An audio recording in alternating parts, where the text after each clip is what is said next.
Hello, everyone, and welcome to the Frames for Thought podcast. I'm your actor, Mark, and with me always. Alex. Hey, and we'd like to welcome you to this episode where we're going to talk about passion. We're going to dive into, is acting really something you want to do? Is animation really something you want to do? Let's give you an idea of maybe it is or it isn't.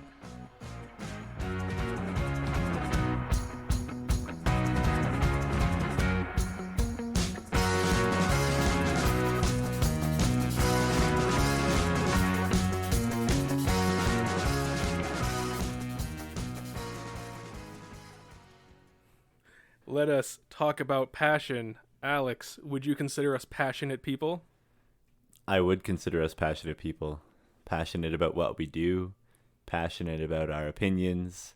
Yeah, passionate about our hobbies, passionate about everything, I would say. Let's jump into animation first then. So as an animator, at what time did you sort of realize animation was a thing you're going to want to pursue? Animation was something that I wanted to pursue when I was in high school. It was something that I thought would have been fun. We talked about it before, but it was hard to pursue from where we were. We didn't know how to pursue it at the time. So then my career path deviated away from that, but I never really lost the longing for it. I guess what I mean is, what were the signs that sort of showed you that animation was a thing you wanted to do? Like, what kind of stood out in your brain that kind of helped you realize that animation was the path for you? Right. So no matter what I did, whether it was doing paramedicine or whether I was a high school teacher or even, just putzing around in high school, college, I was always doing what I was supposed to be doing for the schoolwork or my job or whatever. But there was always the longing to come back to it. I always wanted to do my art, pursue it in some other way. I treated it as a hobby, something that I would do on the side. I'm going to use the word passionate because I was passionate about it. I filled notebooks with my writing, and I had sketchbooks full of all my drawings before I was trained or had any technical training. What makes it the difference between animation and just drawing and painting and such like that? Sure. So the big thing about animation being a passion is if animation is something that you're considering, what do you really know about animation? Do you watch movies and cartoons and think that that's what animation is? Because that's the end result of what animation is. Animation is, there's video game animation, there's classical animation, traditional animation, stop motion, 3D, short film, serial, long form, feature, all kinds of stuff. And everybody's going to kind of have a different path that they're going to want to pursue animation through, but it's more about understanding whether you just enjoy animation, the thought of animation, versus do you actually like to do this. If you've never drawn the same thing hundreds and hundreds and hundreds of times, or you've never done a character turnaround, or if you draw a character, have you tried drawing them in different poses with different facial expressions, with their back turned, with different props? What do their hands do? There's character development that happens there, but it's also about being able to draw that character doing anything at any time. When you're drawing a character design, for example, like an idea pops into your head for like a warrior princess. When you're drawing her, are you thinking about the movement she's going to be making in the future, or just the pose that you're drawing right now? The way that you kind of want to tackle this is you kind of want to develop the character from the inside out. You can get an idea in your head of what a warrior princess might look like, but what background does this warrior princess come from? Who is she? Where is she from? Why is she a warrior? Why is she a princess? Who are her parents? If she's a princess, she stems from some royal line somewhere, so she belongs to something. She has a history, and maybe that history dictates what kind of a warrior she is. Is she like bare knuckles? Does she use axes, bow and arrows? What makes her a warrior princess? And so you start to think about those things, and you can try to incorporate them as best as you can into your design. One of the things you'll learn about character design, if you choose to pursue this for concept art or animation or whatever, is Don't settle on one idea. Try 10, 20, 30. You know, you might do 20 or 30 drawings of this warrior princess or this character design, and you'll want to animate it or whatever, and maybe the first one you did was the best one, but you only know that because you tried all the other ones. See, I find that interesting that you're looking more of it from like the character story, the development of the character, not just so much like a superficial, let's put a giant sword in her hands because it looks cool. There's actually like a reasoning behind every sort of detail or thought you're putting into it. Is that's what I'm hearing, right? Well, those are the characters that are gonna resonate more with people, are the ones that are more believable, or the ones that are more rooted, grounded in their own history. So take Joan of Arc, right? And all of the paintings that you see of Joan of Arc, where she's a woman, short hair, armor, sword, horse. She's not a princess or anything like that, but she still has that warrior persona, but that's like from her history, right? Like she was brought up with the idea that she was a chosen, like she spoke for God, or she represented God or something like that. And so that she portrays herself in that way as like this emblematic warrior, and so she's rooted into that history. Let's picture this scenario, right? Let's say I'm a 15-year-old kid still in high school, and I think that animation is the thing I want to do because I watch a lot of cartoons. I like my animes. What can I do at that age to kind of figure out if this is my passion? Is there like a direct take this class, go to this seminar? What is it that I should be doing to kind of figure out if this is what I really want to do? When you're in high school, this is definitely something that's going to cross a lot of people's minds, especially these days with how accessible the animation software is. One of the things that I would ask right out the gate is, what work have you done? Like, what have you tried? Have you tried animating? Have you tried animating in Flash or Toon Boom or TV Paint or Maya or Blender or any of the programs? Have you tried it? And if not, then you probably should, because you're going to figure out pretty quick if it's something that you want to pursue, because it's more than just making short films or internet cartoons, YouTube epics, or pitching ideas to big companies and becoming an instant millionaire. You know, there's a lot more work that goes into it than that. Are these programs something that a teenager who doesn't have money is able to get without like a big investment? Some of them are. A lot of them are based on a subscription model these days. Some subscriptions are more expensive than others. But Blender, for example, has a grease pencil tool that's built right into it. You can do 2D and 3D animation in Blender, and it's free. Great. So Blender would be the one to go to if I was a high school kid looking to figure out if this is what I want to do. The thing about using something like Blender is open source software. It's constantly changing. It's one of those things that if you're going to take the time to learn it, you're going to be able to go really far with it. But if you're only going to use it as like, I want to test the waters, it might not be the best thing for you, because the interface is really advanced, I would say. There's lots of documentation and tutorials on the internet about Blender or any animation software. But if you're just starting, you're going to want something really simple. Even Photoshop has a timeline workspace now where you can animate in Photoshop, and the interface is familiar and it's simple.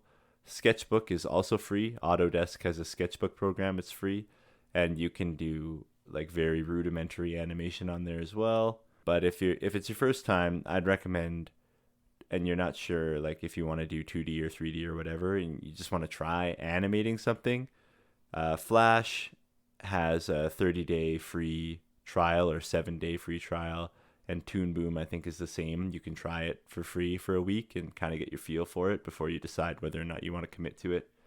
But if you're a 15-year-old in high school and you think, yeah, this is something I want to do, then the best thing for you to do is to do it, to try it, to see if it's something that you actually want to pursue.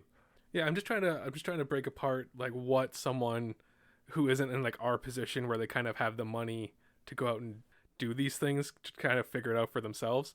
Because I feel from my perspective, it's easier for someone to figure out if they want to be an actor when they're in high school, just because you have like high school plays and stuff to do. Whereas with animation, it's not so widely available. But is it the same from the acting side, where if you want to pursue acting, is it as simple as just doing the high school play that comes around every year, or is there more that you can be doing? My comparison is more from how accessible it is. Just because you do have that access to a theater more than you do, in my opinion, but again, I'm completely ignorant to this because I don't know the field, but you have more access to a theater than I would imagine you would to Toon Boom. And so that's all I'm just trying to break down, like the best ways for someone who's not sure, who wants to dip their toe in to try to figure it out. Sure. But would it also not be worthwhile if you're thinking about pursuing acting that you try to in some way get involved in the scene, whether that's volunteering at the community level, auditioning for your community theater programs, or if you live in a city where film is like quite active, is there an opportunity for you to job shadow, or is there an opportunity for you to get on set somehow, help out, be like the coffee guy, that kind of thing, like. Yeah, sure. I can dive into that then. So for me, where I'm coming from, I can't, like, as we mentioned before, it was a smaller town that didn't really have a big community to it, mainly just a community theater, and then the high schools, was essentially all the theater you would kind of get. So just to touch on a few things that you said here, can you shadow like different theaters and places? Yes, you can. If you're living in a bigger city that has multiple theaters, you can volunteer to go in and work front of house and maybe some back of house, and that gives you kind of a sense. And I think if you want to be an actor and not just a front of house person, I still think that's very valuable because you get to see it in its element from a perspective that isn't directly involved inside of it, which I think is very valuable. As I said, I think I've mentioned this before, but I used to do pantomimes here in the city. And one of the reasons why I liked to do them is that they were community theater shows, and the cast would mainly be made up of people who were not quote-unquote professional actors. I was one of the people they brought in with training in the professional field, and part of my job, which is not really, like, it wasn't really said this was part of my job, I just sort of noticed it, and I sort of got the impression from the artistic director and the director that this is what I should be doing. But I would kind of help teach the kids who were thinking about being actors, this is what a professional actor does. Like, I show up, I do my warm-ups, I listen to the director, I can still have fun, I can still be goofy, but there's a time to turn it off, and this is when you turn it off. And you could kind of catch the kids kind of picking up on that as it's going. So if you have the opportunity as someone who's younger to try to figure out if this is what you want to do, definitely you can reach out to your community theater aspect, to your fringe aspects. There's going to be places for you. When it comes to film, you're limited in that sense, because with film, it's more of a professional gig. And so they're looking for professionals to work it. Now, that just doesn't mean you can't get on set, but if you want to go in there and be an actor right away, that means you need an agent. An agent's going to get you auditions, and you have to book from the auditions.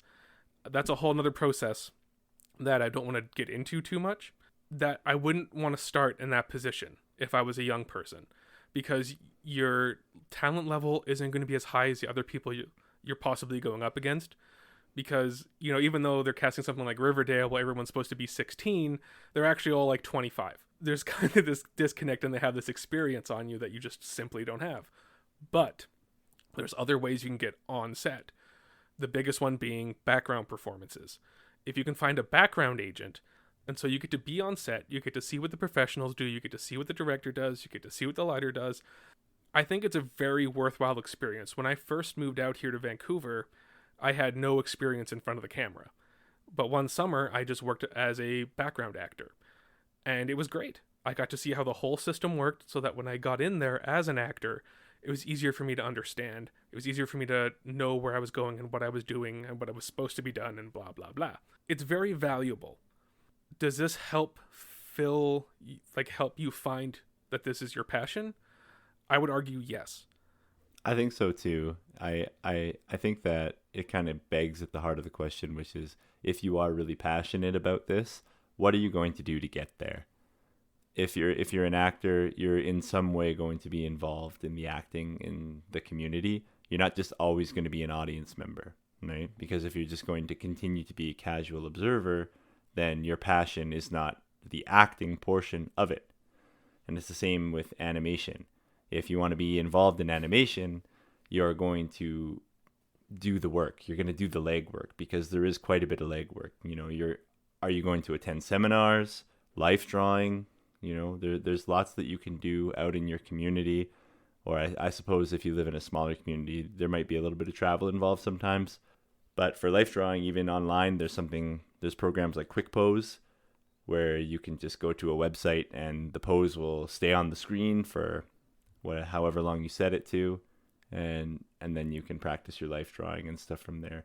But as with acting and with animation, if you want to get into this business because you're passionate about it, you need to make sure that you're putting in the groundwork, right? You need to understand what it actually is that you're trying to get into.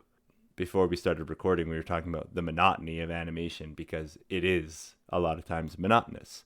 When I was doing classical animation on pencil and paper, you're drawing the same character or the same group of characters hundreds and hundreds and hundreds of times in this pose and that pose and doing this, interacting with each other in that. If you're not used to drawing a character over and over and over again, then you might want to try it if you're going for a classical kind of approach. And if you're going for, I don't know, more of a 3D or mixed or hybrid blend or whatever, the point is to try it. Dip your toes in the water, see if this is something that you actually want to do, because you'll figure out pretty quick whether or not animation is just something that you thought you wanted to do, or something that you like to watch, or something that you like to do. And there's something I just thought about as you were talking, because the problem I have is when I think about back like in high school, I think about us in high school and how we didn't have the resources that people have today. So even if you're in a small town, I could imagine that if you take your sketchbook and you go out and you draw things, you could take photos of it and have other people online kind of like guide you and kind of assist you with it if there's nobody in your small town who can help you. Yeah, sometimes that's the trickiest thing to get when you're just starting out, is feedback. You have to kind of develop a community or put yourself into a community where people are going to look at your art and critique it. It'll help you to develop some thick skin, because not all your work is going to be great. Not all my work is great. That's going to be true for the rest of my life. There's going to be days when I do something that is spectacular and days when I do something that leaves a lot to be desired. But it's about getting that feedback and getting it early and often. See, I'm going to disagree with you on one thing. You are an amazing artist and you're spectacular all the time. So. Oh, well, thank you. But no, that's not true. One thing I want to touch back on with the acting is that, and you mentioned this with animation as well. There's a lot of subgenres to acting as well, and you might not enjoy all of the genres. I know for me personally, I don't like performing in musicals. Doesn't mean I hate musicals as a whole. I can still go see some musicals and still enjoy them, but as a performer, I am less inclined to go do musicals than anything else. And that's just because I don't enjoy the dancing, I don't enjoy the singing, and in my opinion, a lot of musicals are not well-written stories. So I got nothing for me as an actor to grasp onto. Disney would have something to say to you. Disney is different. Like I said, there are some I really love. Like Les Miserables, I think is one of the greatest things ever written and put on stage. And that's all music. So it can be done. I know it can be good. But for me in particular, I don't enjoy performing in them. I feel awkward in them. I feel like I'm not being real. I feel like it's all just fake and superficial. So I don't like doing it for myself. But I know other actors who love doing musicals who hate doing Shakespeare. So it's all different. It's all up to what you like. So if you can experience something for the first time, go do your first musical, go do your first Shakespeare, go do your first Mammoth, whatever it is, go and try it. Go figure out for yourself if this is something that you enjoy, because you might surprise yourself. Because I thought I would hate Shakespeare, because I used to read Shakespeare in English class. I hated it. I absolutely hated it. I didn't understand how anyone could enjoy this. Then the moment you put it on its feet and you start to do it, that's when it clicked in for me. Because this is what it is. This is how you do it. This is why people like it. I get it now. for animation as well, you know, when you get that first animation done, even of the bouncing ball, and you're watching, it's like, oh yes, like you the light bulb kind of starts to come on for you a little bit, and you go, oh, I think I get this. I'm getting the hang of this. This is awesome. Let's make it a little bit more complicated. Let's make it a jumping flower sack, a jumping frog even. But you'll figure out pretty quick whether or not it's something that you're going to enjoy. And oftentimes the learning curve for both acting and animation is pretty steep. But once you kind of get the hang of it and it's something that you really enjoy doing, then you're going to stick with it probably forever. There's one thing I want to touch on too with acting, because I don't know how this is for animation, but I know for acting in the acting world, a lot of people join it because they want to be rich and famous. And I'm going to tell you right now the harsh truth about it. There is a 99% chance you will not become rich and famous if you go in to be an actor. It's just the fact of it. Maybe you're that 1%. I'm not going to tell you. I don't know you. But there's a very good chance that you are not going to achieve this fame. You're not going to be the next Scarlett Johansson. There is a very good chance that that will not happen for you. I hope it does happen for you. I want it to happen for you. But I'm just being realistic here. If fame and riches is your goal, I personally feel that you're entering this field on the wrong foot. Your passion and your love to do it has to be first. I told this story before in the first episode, but I had a really bad summer and I stopped acting for a couple years. I was miserable. And that's how I knew that this is what I needed for myself. Do you know one guy who entered it wanting to be rich and famous, and his opinion completely changed, and he's a much more grounded and reasonable person with what his acting is, who he is as a performer. He creates pretty solid work now. It's a learning curve, but I'm just telling you right now, please do not enter this trying to be rich and famous. Most of you who do that will get a very, very bad wake-up call, and I don't want you to go through that. I want you to be happy and healthy. I think if you're going into animation because you want to be rich and famous, then you don't know what animating is. You know, we're the people behind the camera. We're not in front of it. Like with people who think they're going to go to animation school, they're going to go to CalArts, they're going to go to Sheridan, they're going to go to Vancouver Film School, they're going to go Capilano, wherever, and they're going to be producing Disney quality animation as a student. I don't want to crush your dreams, because maybe you can pump out that kind of animation, but it's unlikely. You're just learning. By the time you're done, you have a solid foundation, solid understanding of all the principles of animation that are going to carry you forwards in your career. So I'm going to take a branch off here for a second, and I'm going to talk about how animation has changed over the course of 20 years, and something that drives me nuts. I remember when I was a student, there were a lot of articles and newsletters and all sorts of stuff, even still to this day, circulating on the internet and YouTube videos and stuff. But the idea is 2D animation dead? Or is 3D on its way out? Will VR take over? Or even in, a 3D space, like with Blender constantly being updated and, new tools being implemented. I saw this video show up in my feed the other day. Said, is Blender dead? It's infuriating, because no is the answer to all of that, right? 2D's not dead. 3D's not going anywhere. VR is right now a very niche market, but a very popular one. It's not going anywhere, right? It's pushing technology forwards. Augmented reality is super cool. Blender's not dead and dying. If anything, it's becoming more and more robust.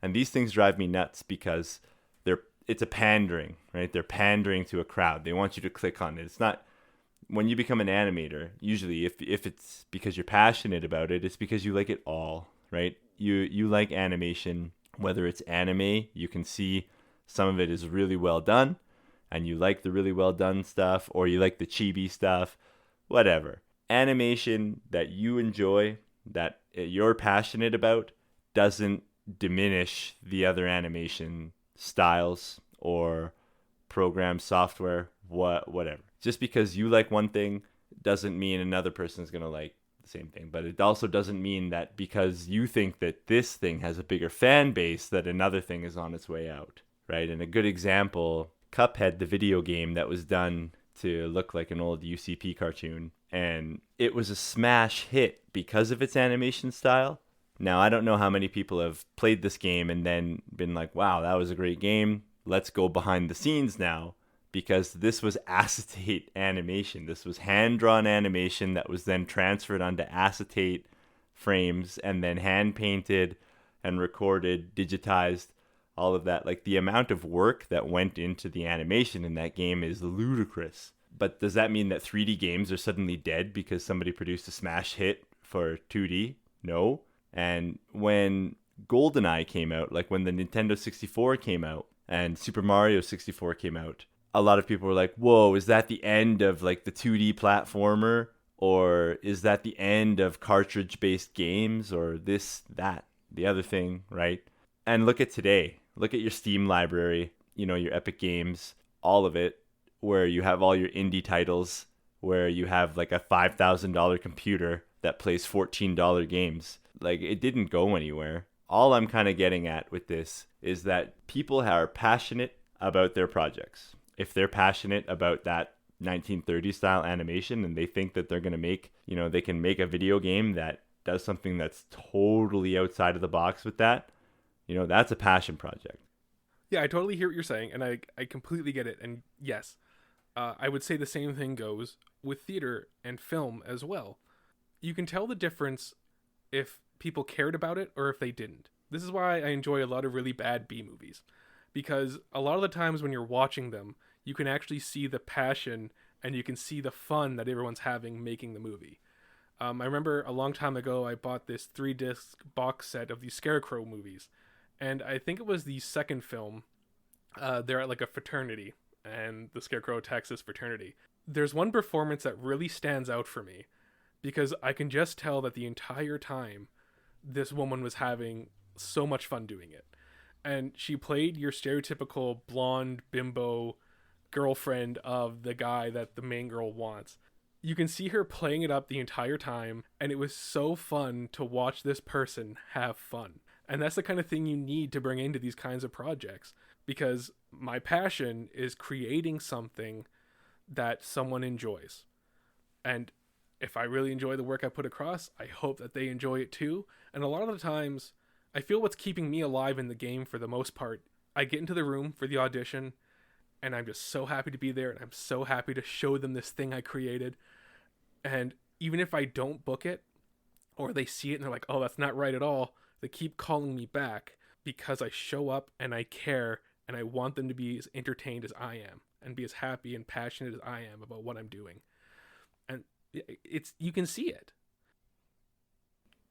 You really can. I was doing portfolio reviews just the other night, and you can tell when a student is pouring their heart and soul into their work, and when a student is just had enough. You know, like they're at a point where they've hit a wall and they've decided, nah, this isn't for me, or their heart just wasn't in it from the beginning, right? But the ones that do have their heart in it, similar to you, you know, you keep getting called back for these auditions because the casting directors can see, yeah, this guy, like, he loves this stuff. Like, let's just keep feeding him.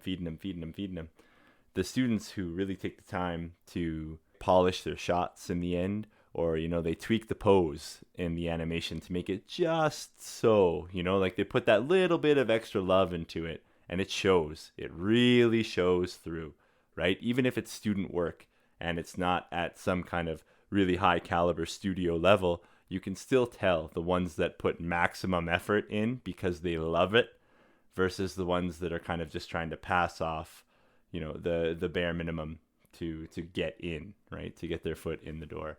And so it's oftentimes the ones that are going to put that extra little bit of love into it that are going to catch the attention of the people that are looking at the portfolio. And what I think too is if you're not putting your passion, your love, or your heart into what you're doing artistically, you become superficial.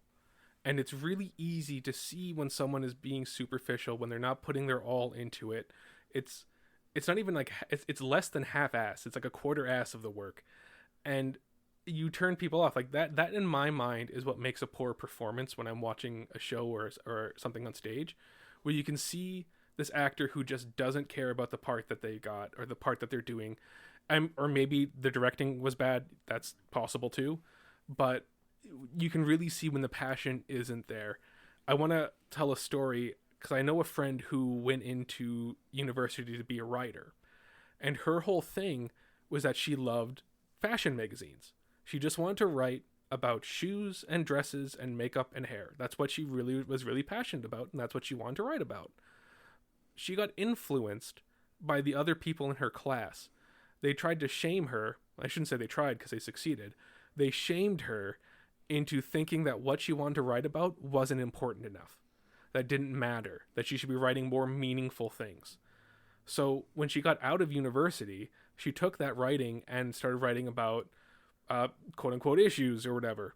But because her passion wasn't really into it, all of her writing came off very superficial. And when she put it online, she got made fun of for it because people could see, Right. people saw how superficial it was. Lacking substance. Exactly. She wasn't putting on all the work because her original passion, the whole reason why she wanted to write, is because she wanted to write for Cosmo. And I personally, like, I don't read Cosmo. I actually think like fashion magazine stuff is bogus. But if that's what you want to do, if that's what you really care about, all the power in the world to you. Go. Well, I mean, just think about the way that you started the story, right? The whole reason that she wanted to go into writing was because of this, and she made it there, like that far, because of fashion magazines, right? Like she made it into an academic writing program because she had a passion about writing for fashion, and it really should be shame on the classmates for trying to flip her into something that she's not, because it mattered enough to her, like she was passionate enough about that it brought her that far. She was ready to go and learn academic writing so that she could passionately write about shoes. Yeah. And I mean, and that's what it's all about in the end. It's all about you and what you want to do and how you want to approach it. I would not tell somebody who loves musicals not to do musicals because I don't like musicals. That is such a mean thing to do to somebody, to tell them that their passion doesn't matter, so go do my passion. That doesn't make any sense in my mind. When I was at studio, I was kind of infamous around the students because they forced you to take a tap class in studio. Now, I'm not against people learning how to tap, but my whole argument was we should be learning stage combat instead of tap dancing. And the whole reason why I brought this up is because the vast majority of us, once we graduate, once we move on from here, we're going to be put in situations where we need to know how to protect ourselves in stage combat as opposed to tap. It'd be a very small percentage of us who need to know tap. And it's not the Dick Van Dyke exactly, show anymore. but I mean, like, there is still tap parts, and there is still, like, again, like musicals, where they're like, it doesn't call for a tap number, but they want to have a tap number. So if you know how to do it, that's great. I will never diminish tap. If you want to tap your heart out. I love you for it. My whole thing was, you should give us a choice between tap or stage combat, or you should give us tap and stage combat, just because I know that people are going to need it. And I was verified because a bunch of people who were at school at the time when I was saying this, they told me after they graduated, yeah, like, my first show out, when I got out of here, I need to know how to choke somebody. I didn't know what to do. And they had to bring a guy in, and there's this whole thing. And I was just like, yeah, like, if they taught us just the bare basics of it, and I even said to one of the teachers, I was like, I'll come in and teach it for free. These people need to know how to do this. But, whatever. Yeah, and a lot of this too, if you're current, like, you're following the industry because you're passionate about it, let's say, like, if you're into animation, are you following the animation websites? Are you on Cartoon Brew? Are you on Frame by Frame? Are you following along? Because with the industry, it's moving, it's evolving, it's changing. Look at the kind of movies that are coming out now versus the kind of movies that were coming out 20 years ago and 20 years before that. The industry is still young, right? Like, it might be, it's almost 100. Animation as in industry is, 100 years old, probably, or almost 100 years old. But it's still young compared to other industries, right? Like acting. How long has acting been something that people have been doing, right? There's the Greco-Roman theaters. With animation, I'm not trying to discourage anybody from being an animator, but you have to understand that lots of people have ideas. lots of people have what they think are great ideas. So the big thing that I'm trying to get across is, have you tried to animate? Have you tried to act? And if you did, what did you learn? And then how did it go? And I mean, you touched on this earlier about criticism. If it's your first time doing a show in acting and you felt that maybe the director was directing you too much or whatever, and you felt bad about the performance you did, I would say try again. I would say try another show. If you can get into another show, give it a shot. Because when you're first starting out with acting, it's sort of hard to kind of get your footing right away without taking a class or anything like that. Like if you just jump into a community theater show, it might be a bit difficult for you to understand how this works, the subtlety of it, and give yourself a couple shows to kind of figure out. You can figure it out after, like, I'd say 3 shows. You should be able to really kind of figure it out. Even if it's just you've done those 3 shows, you're like, yeah, I still think there's something a little bit more. Just go chase it and go figure it out. Well, even think about how much rehearsal time goes into shows, right?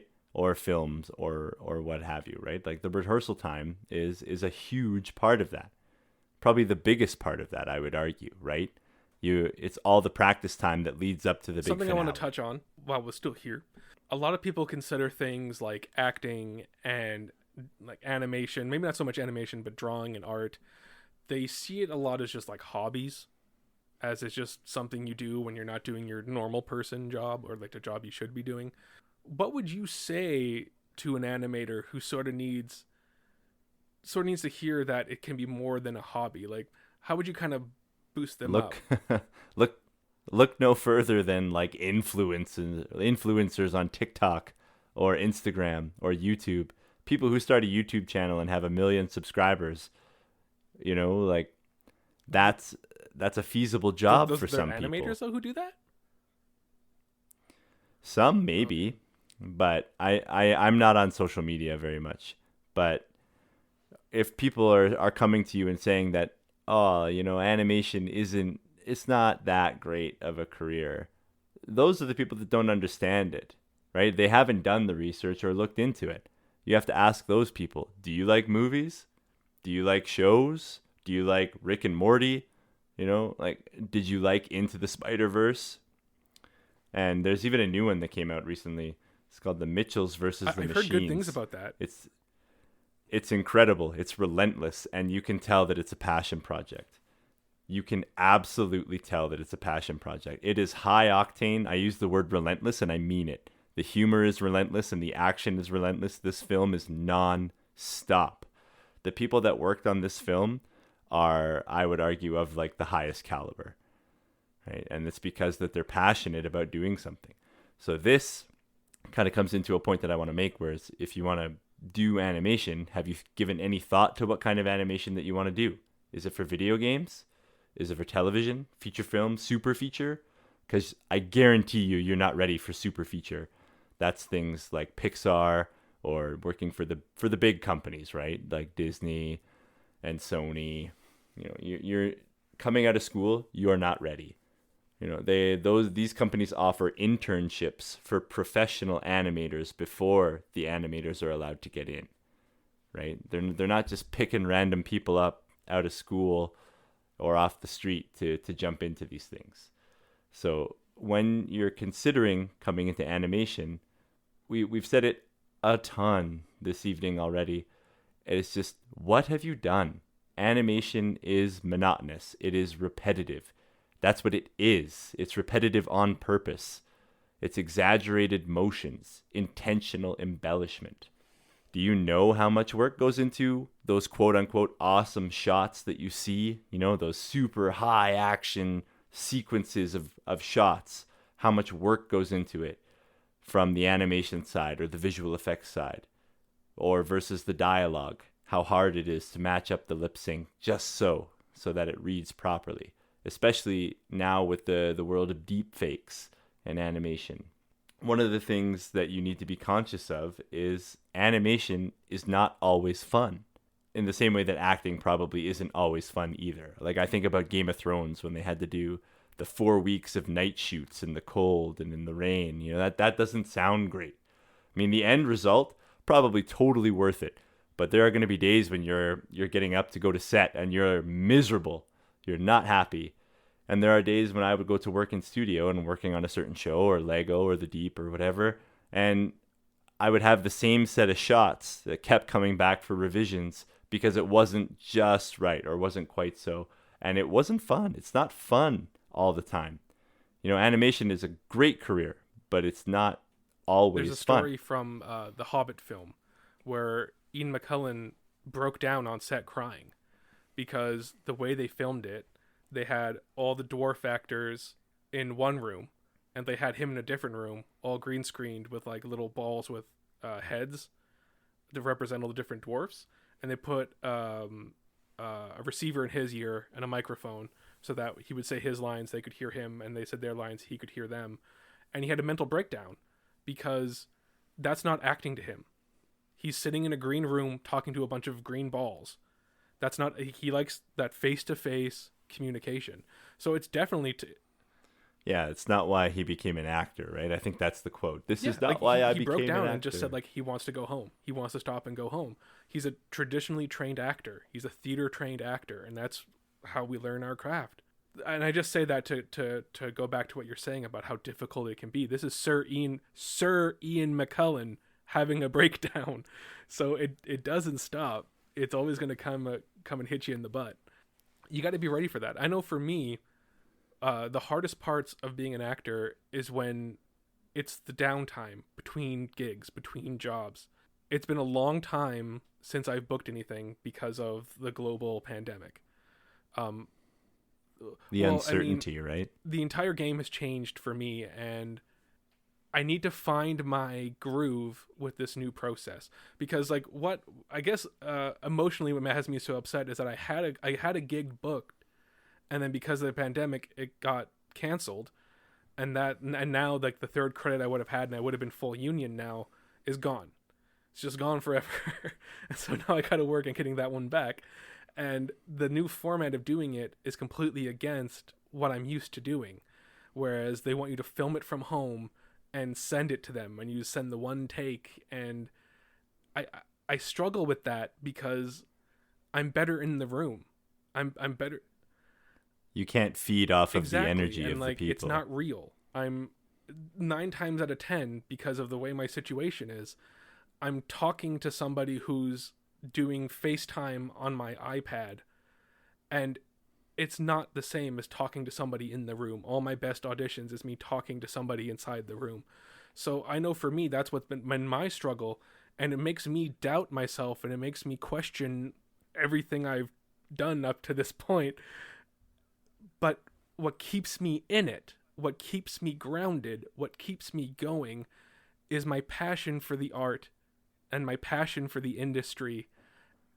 That's what keeps me moving forward and keeps me calm and keeps me focused. I know I'm going to book again. I've proven I can book. I've proven I can do this. So now I'm just going to let my passion and my heart and my art just take me to that next level that I need to get to. So if you ever find yourself, when you're sitting there in your audition room and you're like, this is the 50th audition I have and I haven't booked anything, you will if you keep working at it. If you care about it, if it's your passion, you will keep working at it and you will book it. If you're sitting out in the woods with your 50th sketchbook full of drawings and you don't think you're ever going to make it, you will if you keep up your passion and you keep working towards it. Absolutely. I think that that's very true, regardless of what industry you decide to pursue, right? If you're passionate enough about it to pursue it and to continue to pursue it, and it's going to pay dividends. In animation right now, what I'm doing is a lot of motion capture. So I have a motion capture suit at home, and I have to record certain things for the game that we're making at the company. And then once I have all of that data, I have to bring it into Maya and I have to clean it up, right? So that's the monotonous part, right? I have 50,000 frames of whatever to clean up, of the enemy bad guy doing this or the good guy doing that or whatever. It's very monotonous when you're cleaning up motion capture data because it's not hand keyed animation, right? So stylistically, there's a difference, but you're taking all the data, you're scrubbing through the keys, you're keeping the key poses that you want, and you're discarding the rest. And then you retime it, reweight it, and then you break it up so that you can put it into the game, right? And you're doing that for every motion, right? So it feels a lot less like storytelling and a lot more like just here it is, here it is, here it is, here it is. It's incredibly monotonous, and a lot of days it's disheartening, and sometimes it's not so fun. But what keeps me going, similar to you, is that I know that at the end of all of this cleanup, at the end of all of this work, that there's a payoff, right? You get to watch that story come to life in the form of a video game, right? And all of the animations that help to tell that story are the ones that I helped create. This plays into the idea. It's like, did you know that? If you're 15 years old and you're thinking about doing video game animation, is that something that you knew?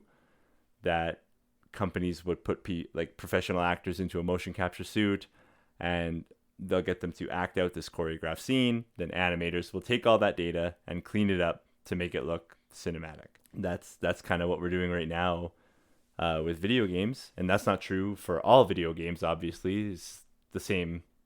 It's not the same with all movies either. It's that passion that keeps us coming back to it. You know, we don't give up on it because it gets hard. We don't give up on it because it's boring. We don't give up on it because we're having a bad week, a bad month. We always coming back to it because this is what we like to do, what we love to do. Yeah, it's funny you say that because just like this week, I'm trying to think of things that I can do creatively that help me get my name out there more, to kind of help me market myself more so I can get more auditions and like quote unquote bigger parts. And one of the things I thought about was like, oh, I have all these things that I could do, like a stop motion like thing. I can put together stop motion shows and like put them on YouTube or whatever. And the more I looked into how I could do this, the more I was just like, no. like I love stop motion. I love how it's all put together. I love doing it. But my passion isn't there to actually sit there and be like the puppeteer for this. It's just not in the cards for me. Even though I love it, just no passion. I don't have the if I did have the passion for it, I would definitely put in the time, effort, money, and all that crap to make it happen. But I obviously don't, because I just don't want to. It's too much work. Yeah, fair enough. But I'm gonna throw out some final thoughts here. I'm going to go ahead and say that if you're curious about animation, that you should take every step that you possibly can to try it. You should download a free trial of any animation software that fits what you think you want to do and give it a go. Watch some tutorials on YouTube or wherever and kind of get a sense for it. You know, try it out. You don't need to have the best equipment to do it. You know, you can just use your mouse to draw a bouncing ball if you need to. Just try it. And if it's something that you want to pursue, then you can start thinking about getting different tools and all sort of that sort of thing. Okay, so if you're 16, 18, 20, 30, 40, 50, 60, and you're thinking about animation, think about why animation. What now about animation? Is it because you want to tell stories? You know, do you like to draw characters? Do you have a sketchbook? Do you draw occasionally? Right? You're going to want to ramp your skills up. So if you have a sketchbook, try to fill it. If you have animation software, use it. If you want to tell a story, tell a story. Just start doing it. Don't suffer from analysis paralysis. Get out there and start doing it. If you want to animate something, try it. There's lots and lots and lots of software out there for you to try, tons of tutorials for you to watch, and no real reason for you to not give it a go. And if it's something that you're like, yes, I want to keep going with this, then by all means, do so. But understand that animation is a lot more than just being able to draw. It's a lot more than just being able to write or tell a good story. It's a lot more than being able to design a good character. Animation takes a little bit of everything and kind of rolls it all into one. I'm not talking about being a generalist, but I am saying that if you are going to animate a bird, you should probably understand how a bird moves. How do their wings flap? How do their legs move? Their knees are inverted. So that should tell you something about it already. How does an elephant run? Elephants can't jump. Think about that. When you're animating, there's lots that you have to take into account. Once you've tried these things, once you've tried animation or you've tried the software, you've made a bouncing ball, you've modeled a character, you've rigged it, you're ready to animate, you're ready to go, and you start doing the animation and you love it, awesome.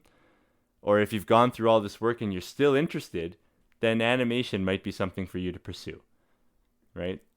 I'm going to give you some acting final thoughts. The first thing I'm going to say is I'm going to give away the biggest secret about acting. And I don't feel bad about doing it because Marlon Brando did this years and years and years ago. But anyone can do it.